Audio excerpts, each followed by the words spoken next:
ஏம்மா ஒரு கோழி வேணும். அந்த வெள்ளை கோழி ஓகே வாங்க. அது எதுக்குமா வெள்ளைக்கார மாதிரி? அந்த கருப்பு கலரு? கருப்பு என் குலசாமிக்கே ஆகாது. சிவப்பு கலரு?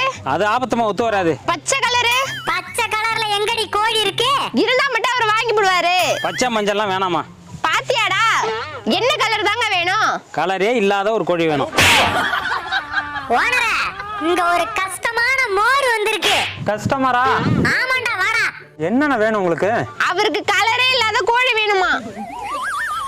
இருக்குண்ணா, வாங்கிக்கலாம். ரொம்ப நல்லது தம்பி. எப்பண்ணா வேணும்? இப்போ கொடுத்தாலும் வாங்கிக்கிறேன். இன்னைக்கு திங்கக்கிழமைண்ணே, நாள் சரியில்லை. அப்போ செவ்வாய்க்கிழமை கொடு. செவ்வாய் வெள்ளி பேய்க்கு நல்ல நாள். புதன்? புதன்ல பொண்ணே கிடைக்காது, கோழி எப்படிண்ணா கிடைக்கும்? வியாழன்? சுக்கிரன் உக்கிரமா இருப்பான். சரி நீயே சொல்லுப்பா, எப்போ வாங்கிக்கலாம்? இந்த 7 நாளை தவிர எந்த நாள் வேணாலும் வாங்கினேன், கண்டிப்பா வாங்கிக்கலாம். சரி தம்பி, கண்டிப்பா வரேன். ஓனரை பார்த்து